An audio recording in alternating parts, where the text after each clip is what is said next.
Who's gonna play on the other side of AJ Terrell?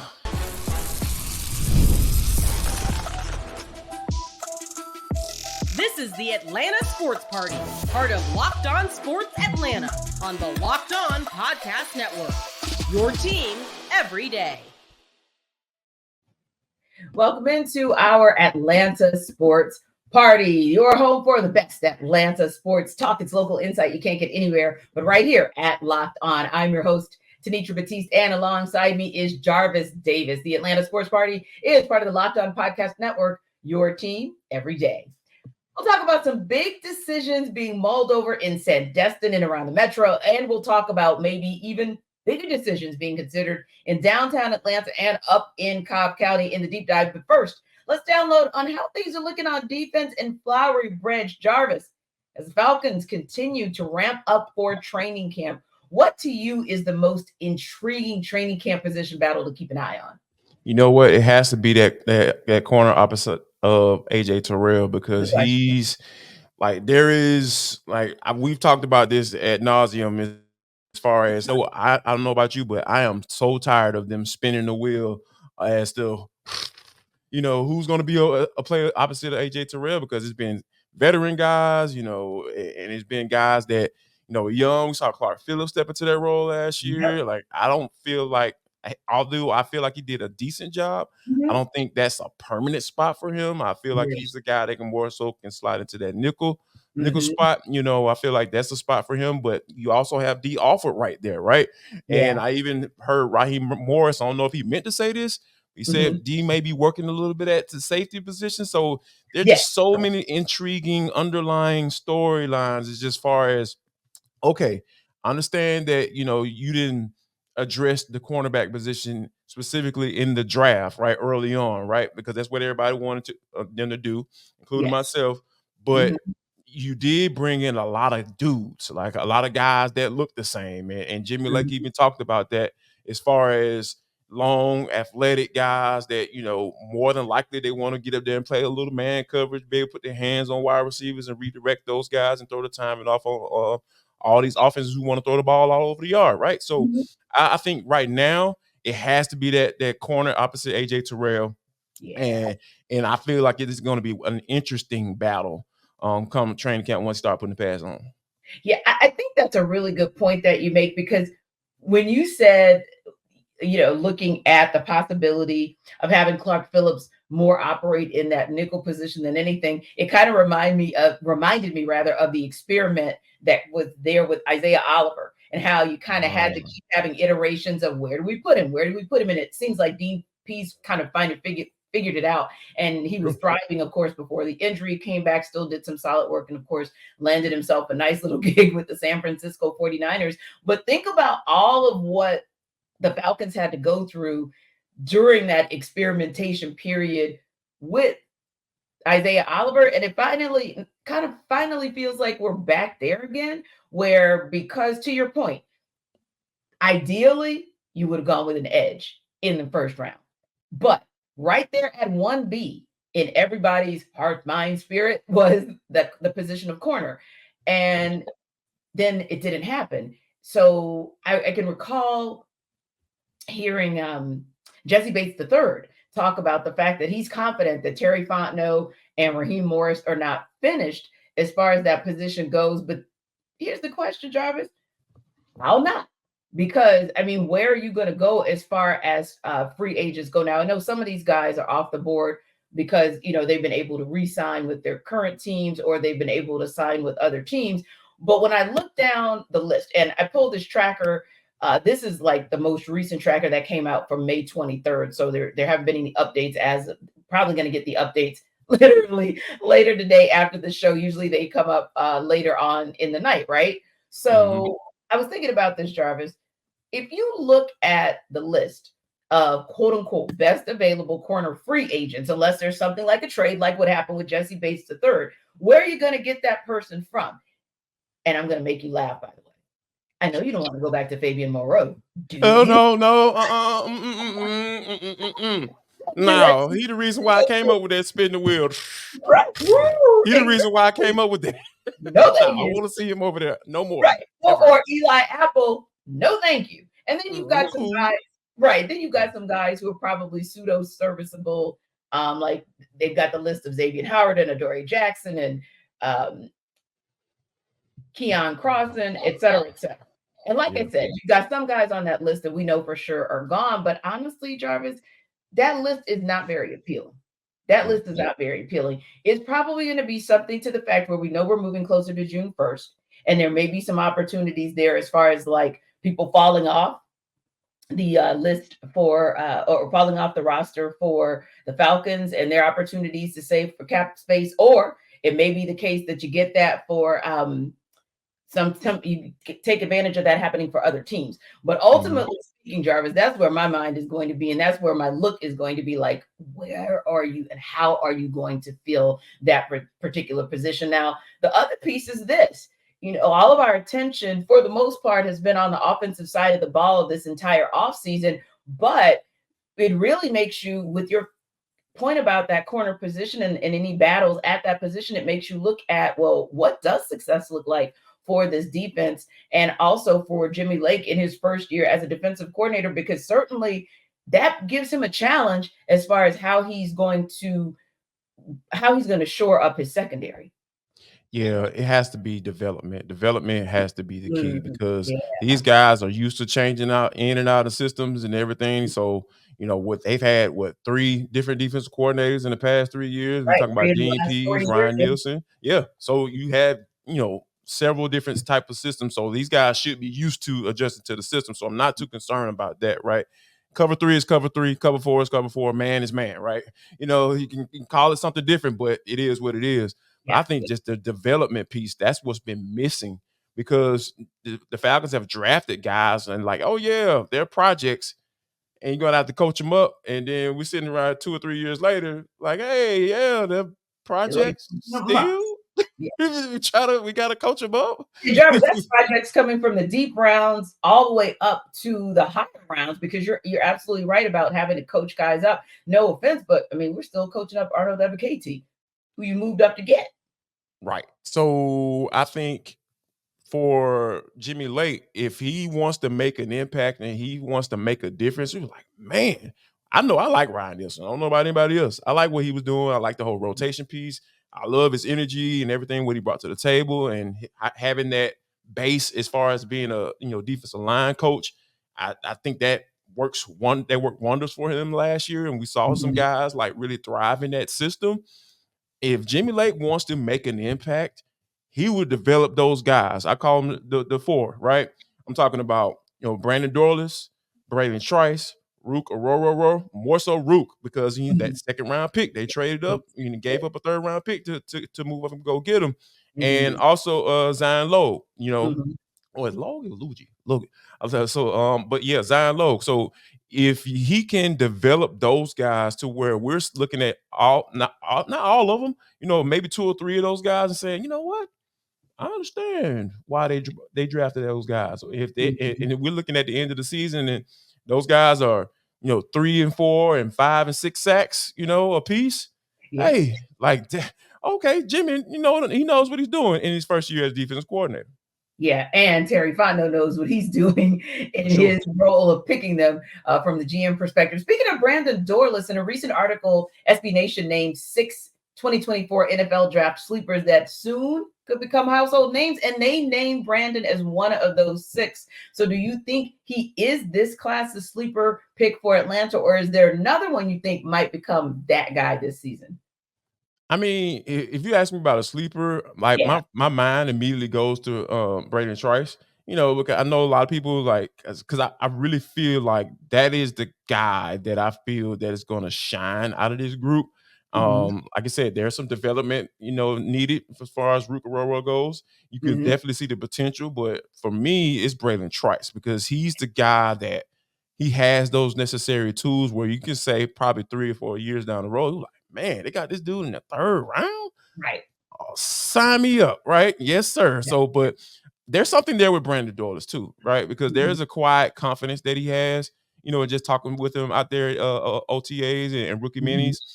There is, I feel like there's something there, and I can understand why the Falcons took a chance on him. But for me, it has to be Braylon Trice. Yeah, I think that's a good call as well because honestly, like you said, there has to be there has to be a reason that the Falcons took a chance on him, and we are going to find out sooner rather than later. I think Jarvis in about 6 weeks, but when we come back in about 60 seconds, we'll talk about maybe an even bigger decision being considered in downtown Atlanta and up in Cobb County in the deep dive.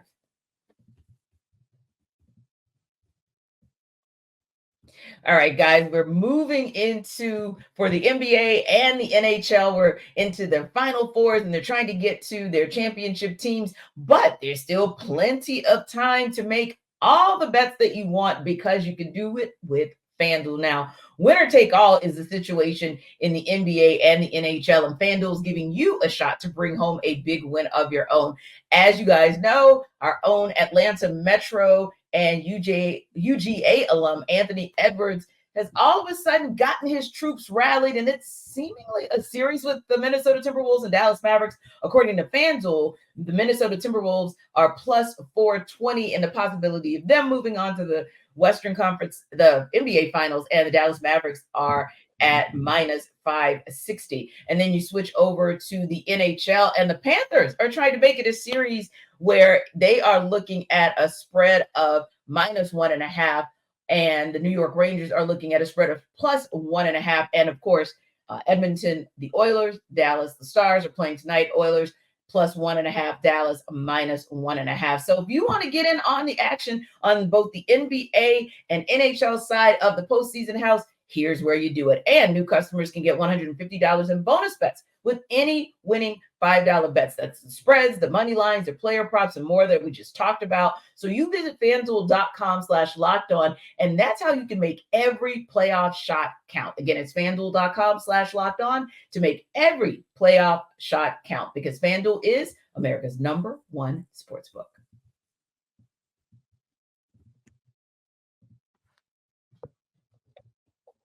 All right, Jarvis. Speaking of timeline and kind of timelines and kind of looking at a countdown, we just talked about the training camp countdown. We're roughly 6 weeks away, but the Hawks are already on the clock. The Atlanta Hawks are on the clock because we are less than a month away from the NBA draft.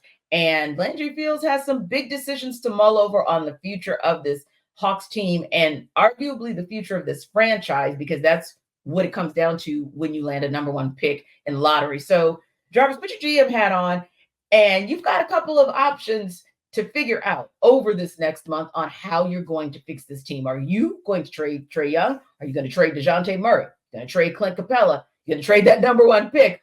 Or are you going to say it's not as simple as even one of those moves because this roster actually kind of needs a full-on overhaul? Yeah, I think it needs a full-on overhaul, but that doesn't necessarily mean that I'm trading Trae Young, I'm trading Dejounte Murray, I'm trading no, I'm not going that far. I'm not setting a fire to this thing because Yeah. after looking at this playoff run that the Dallas Mavericks have been on, and like this team, the Dallas Mavericks and the Hawks are eerily similar. Just when you talk about storylines, player not necessarily want to be there, maybe so. Luca coming in overweight, Trae saying, I don't know, I don't like the regular season. It's just a lot of the eerily similar. They're just so similar in so many ways when it comes to, their experiences since they've been in the NBA. So I think that I want to go back to like when Dallas last year when they decided to start really focusing in on building around Luka. They traded for Kyrie, obviously. Then they brought in Derek Lively. They traded for PJ Washington, and they double down on Luka, right? Because hey, that's the guy, that's their player, that's the guy that they got. They decided they were going to build around. I want the Hawks thing. Bump all that trade stuff. Double down on your guy. This is the guy that you chose. This is the guy that obviously is a really good basketball player. Build around the man. So I'm getting Dejounte Murray out of here. No shade, because the guy can play basketball. It's just that they were like oil and water. It just did not work. And then a lot of times when you saw those guys flourish when one of them wasn't in the game. So it was just like, nah. Yeah, that confirmed it for me. I was just like, Yeah. this is something they need to go ahead and make a decision and say, you know what? All right, Dejounte, we appreciate your services. So we can either get some draft picks or we can get some guys and come in and help us come off the bench and everything like that.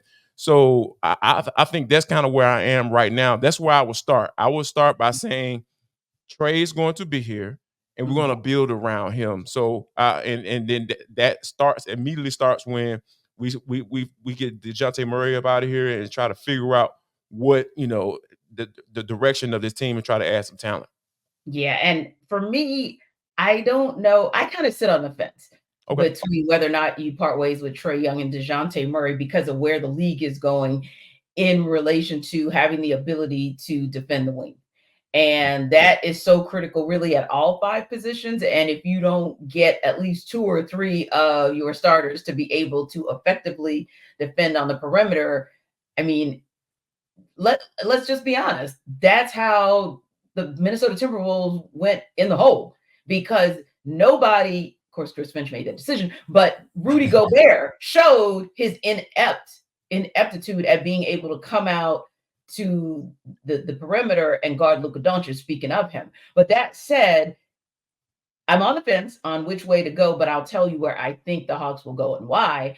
I think that it's probably going to be Trae Young unless they get some amazing deal that offsets what they lost in assets to get Dejounte Murray. The reason is because we haven't seen anything in the history of this regime that says that they're bold enough and ballsy enough to say, Trae has been real.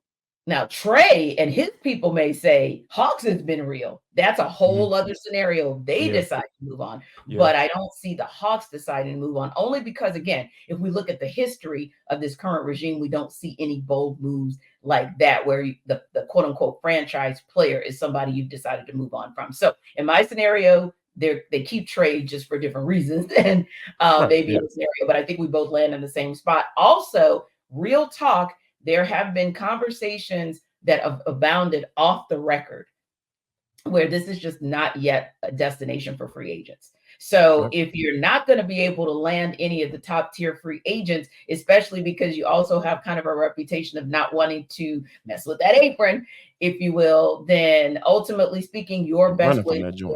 Yeah, exactly. Like we ain't cooking nothing. We ain't put no aprons on. Exactly. No cooking in this kitchen with an apron. Period. Sure. So if that's the way that if that's the reputation that they have, then their best ability to build this franchise is in the draft, which means your best ability is to just keep that number 1 pick, get Alex Sarr in here, and then you've got Trae, you've got Alex. You'll shift all the other players around. I think we both agree they can move on from Clint Capella, and then you go from there. So yeah, I think we're on the same page as far as where they do it, but that they also have to look for maybe not a full-on rebuild, especially if they keep Trae and they pick Alex Sarr, but maybe it is more of a reset. Now, the Braves, on the other hand, they're in a little bit of a better position because at least with them, they're still winning. It's just that sometimes we don't like the way they win. It feels a little bit crunchy. And sometimes we definitely don't like the way they lose when they lose like they did Wednesday night to the lowly Washington Nationals. But as if that wasn't right, as if there was a positive out of it, and we'll talk about the positive in a second. But so that we can end the segment on a lighter note, we'll talk about the negative first, and that is AJ Minter, who the Braves announced have been placed on the 15-day IL with left hip inflammation. Now, granted, they brought up Jimmy Herget for the club, but honestly, it feels like, Jarvis, this is yet another reason for Alex Anthopoulos to start working those phones early. Yeah, he has to, because when you think about all of the stuff that he's had to deal with, right? You talk about Spencer Strider going down, AJ Smith-Shawver, who was going to probably be a fifth part of the rotation, maybe even 6th to give those guys at the top of part of the rotation, some rest. And, he's on IL, and then, we talk about got the news of AJ Minter being, thrown in there as well. So I think the phones conversations need to start happening. I'm not saying that, hey, he needs to ring the alarm.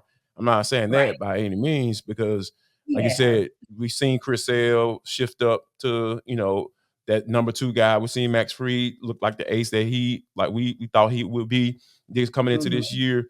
contract max, it's popping off this year. And also Ronaldo Lopez. So I think this is the time where he needs to start having these preliminary conversations, because it's seeing who's available, seeing what people are thinking. Is Schwellenbach a guy that, you want to throw out there potentially? I know he's one of your higher rated prospect, top 3 prospect in your farm system.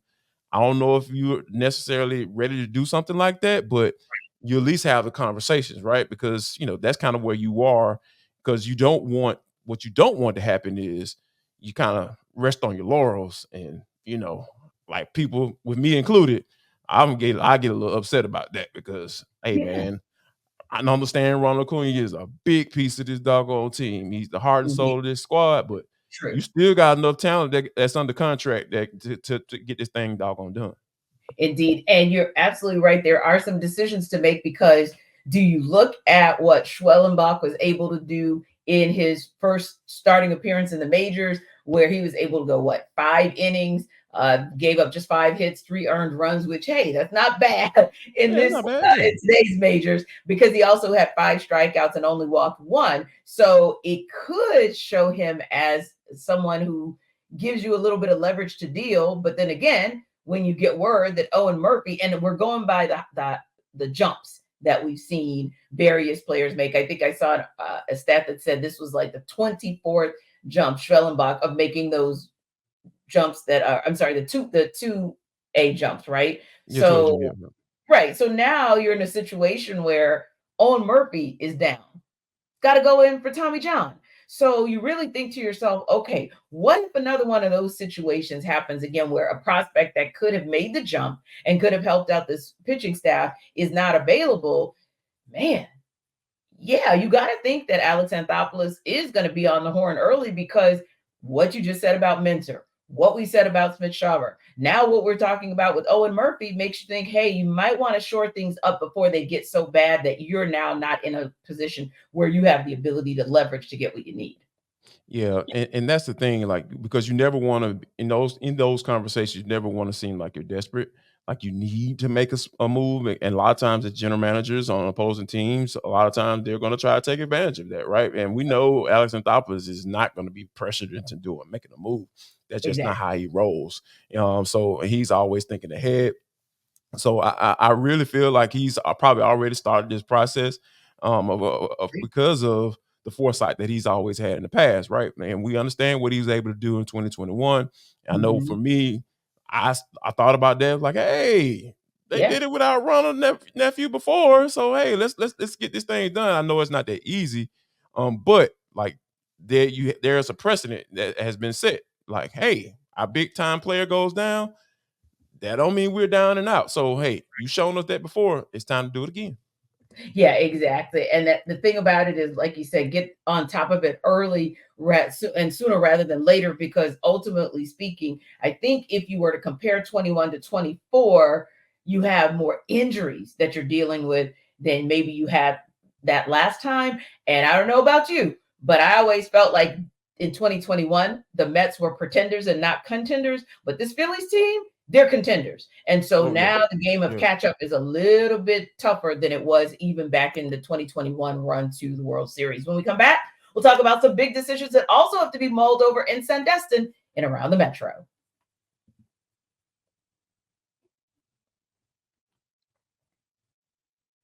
Locked On Sports Today is a free 24/7 sports streaming channel program for you every day to bring you the biggest stories without all the noise. Locked On Sports Today brings you can't miss analysis, opinions, and news, streaming 24/7 on YouTube or the free Amazon Fire TV channels app, part of the Locked On Podcast Network, your team every day. And part of our Locked On Podcast Network as well is our guy, Reggie Chatman. He, of course, is friend to this show, just like we are a friend to his show over on 11 Alive Sports Extra. Of course, one of their amazing roving sports reporters and anchors. What's happening, my guy, Reggie? Hey, man, excited to be here. Thank you guys for having me on. You know what I'm saying? We're here to party, aren't we? So let's get it done. Final segment. I'm ready to bring the energy. Final segment of the show. All energy right now. So just get excited. Exactly. Get excited and get into it, just like they have in Sandestin this entire week for the SEC annual meeting. So, Reggie, I'll start with you. posing this question, let me give you a little background. Of course, all 16 schools, lots of mull over, but the threat of scholarship reductions because of the House versus the NCAA settlement that'll have school pay players is one of the biggest concerns that came out of the meeting so far this week, or have come out of the meetings, as programs seek to get costs under control. The question has been raised as to whether D1 football truly needs 85 scholarships. But what do you think the SEC's ultimate stance will be on roster size and scholarships? Well, I think overall they'll probably end up doing is having a smaller roster size because they can subsidize it with other ways of giving them money. I mean, that's kind of what a lot of other programs do, especially in baseball where you've got a limited amount of scholarships anyway that you can kind of give out. Their workaround has always been, we can just, hey, you come be a preferred walk-on, just pay you an IL or in some other way, which is I think what's going to probably end up happening regardless. But at the same time, I mean, it's what we're moving into with this lawsuit is going to change everything. I mean, I think that it, at least, sure, I think it creates a lot more questions that we already, that are already there. I think how are they going to handle things with roster size and Title IX and with the money and how does it get distributed? But I think this is a good first step to try to getting us to a place where things can actually happen. You know what I mean? Yeah. Where they can actually make some decisions and fix some of the problems that are in college football right now. Yeah. I think Reggie, you make a great point because, like, coming from a D2 school, there's no such thing as full scholarships, and like I didn't really understand it until I got there and started to look at the lay of the land when I got down to Albany State. So like they said, like Reggie said, it's spot on. They'll find ways to get your school paid for, right? If they want to, and it doesn't necessarily have to be in a athletic scholarship, right? They can get academics, they can get whatever they want. They can find a lot of stuff, minority scholarship. There's so many things that they can make it to where give you a package to where your school is being paid for and you're playing ball. So I'm not too concerned. So if we're talking about moving that model from D2 up to the FCS level, that'd be very interesting. I'd be very interested to see that they will actually, put that out there and have that as a system to kind of put it as a facade of, hey, we're trying to save money when they know they got plenty of it. So I don't even know why we faking the phone. Right. But they are considering, Reggie, talking about this whole money aspect of it is the elimination of the walk-ons and ways to kind of like work around whatever this new system is going to be. So walk-ons were also a part of the discussion because college sports is looking at moving to the whole revenue sharing model. So do you think the days of walk-ons are numbered? No, I don't think so. I think at the end of the day, a lot of these kids that walk on at these schools aren't walking on because they know they have the ability to make it. They're walking on because they like playing football. They just want to be a part of the team or just want to be around. They're not necessarily doing it for the money. Of course, you get certain situations like a Stetson Bennett or a Baker Mayfield where things just kind of work out really nicely. They end up being really, really good and finding their way. But I mean, most of the time, these walk-ons are just playing for the love of the game. I mean, they're going out there on the field, running around with the guys, just getting beat up on for, no scholarship money and almost no chance of getting to another level. They do fun. So I don't think they're going to ever get rid of walk-ons because of the roster sizes. I think you do need those players on the field to be able to help you get through practice and have guys be on the scout team and other options like that. They'll find a way to work around it. They might not be able to get paid, but like you said, Jarvis, they'll find a way. They won't be on that main amount, $20 million that they're kind of handing out to all these different kids, but they'll find a way to give them some sort of paper to make sure that they're ready to go. And they should get rewarded because they're hard. They're as hard as working as anybody else on that team. They're just not playing on Saturdays. Yeah. If they try to do this, coach is gonna be fired up. I'm sorry that like those like it's like we used to joke and call them like, yeah, man, look at a little practice dummy. Yeah, but no, like coaches value walk-ons because of what Reggie just mentioned, because of the willingness to do whatever. Like I'll do whatever to be on your squad. And a lot of times when you need that little mixture, because what you don't want is to have a locker room full of 4 and 5 star guys who all think they hot stuff. And a coach would use a different word, that's FCC regulated that I can't use, so all those things come into play. You just talk about the makeup of a locker room. I feel like the coaches will be all up in arms if I was reading, Greg Sankey was, speaking on some of those things and a lot of people. There were a lot of coaches saying, "Hey, man, what's going on? We don't need to go this route." And then you just say, "Hey, just a conversation. Calm down." So yeah, I see the coaches being too fired up for this to kind of go through and be approved. Yeah, because I'm sure that if this was a conversation, or the conversation now for Wes Johnson would be like, "Are you kidding me?" We went from basically him thinking, "Hey, I'm probably building this UGA baseball program," to now being able to be a host for the national tournament and having, as one of the most recent mock drafts is showing, the number one player in the upcoming MLB draft in Charlie Condon, who is a walk-on from locally here in Atlanta, Marietta to be exact, from the Walker School. So there's that crazy. When Anthony Edwards passed the Dallas Cowboys Micah Parsons, speaking of cray Atlanta style, at the end of Game 4 of the Western Conference Finals Tuesday, and saw Micah wearing a pair of his signature sneakers, Ant-Man sneakers that is, he found out what size Parsons wears. Then Reggie made a guarantee similar to the one he made to that locker room attendant back when Minnesota was down against the Denver Nuggets. He said, quote, Tuesday night, "I'll bring him back some nice shoes for Game 6. How much do you like and always being so Atlanta? And do the Wolves actually have a chance to extend the series with a win over the Mavs tonight?"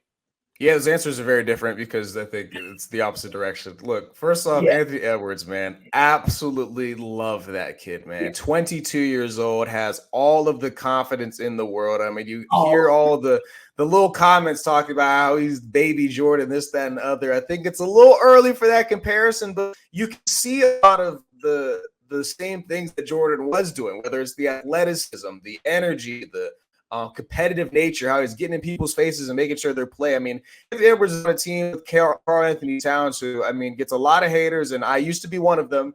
I'm still a Rudy Gobert hater, but that's a different thing. But at the end of the day, like, Anthony Edwards is a guy who came on this team at a young age and took over what was Karl Anthony Towns' team. You know what I mean? And so he is fantastic, can score the ball, can do it in an electric, exciting way. Unfortunately, do not have the answers for the two best closers in the NBA right now, with Luka Doncic and Kyrie Irving on the same roster. If you look at all the games in this series so far, the Minnesota Timberwolves have been up late in all of them.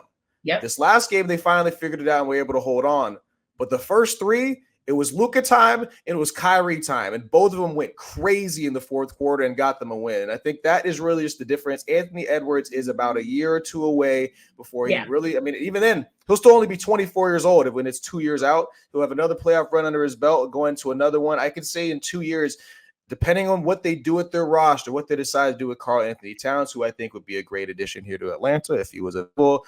I don't want to go bare here, but that's more for personal reasons. But we'll see what happens. But I think that the series is over. The Mavericks are going to get it done tonight. Yeah. I mean, Anthony Edwards is a star.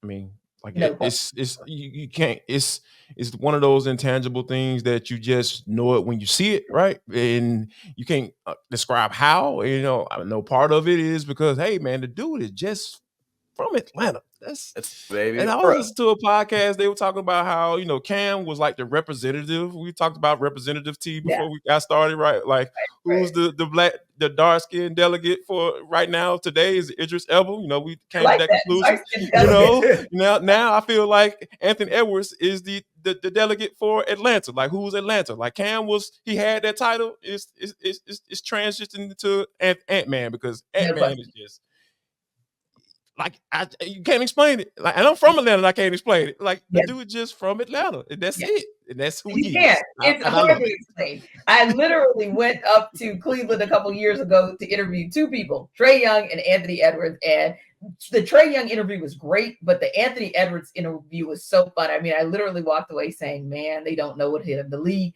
the association doesn't know what hit him on and off the court. I was like, this guy, he's going to be a part of that next generation of faces. And here we are a couple years later, and he's that guy. And I think, you know, like you said, Reggie, it's a toss-up, because I feel like there's a good chance Minnesota might win tonight. And if they can pull that off, then it's probably going to Game 7, because nobody's done better on the road in this postseason than these Minnesota Timberwolves. Nobody's done better in closeout games in this postseason than these Minnesota Timberwolves. And I'll wrap with this. At some point, somebody has to like literally slay the dragon. Like in the MLB, the dragon was finally slayed where a team came back from down 0-3 to win and eventually go on to win the World Series. It happened in the NHL as well. A team comes down from 0-3 to win the Stanley Cup. At some point, there have been so many records that people have said, never say never. I don't know whether it's this year, but at some point, it's going to happen. Now you got to make a decision. You got to say it right now here on the show. Yes or no? Will it happen? It might just be tonight. We appreciate you stopping by the Atlanta Sports Party. Locked On Sports Atlanta YouTube channel is now streaming live 24/7. It's all things Atlanta Sports 24/7. So remember to like and subscribe to our YouTube channel. We are also free and available wherever you download your podcasts. And we will see you on the Atlanta Football Party come Monday.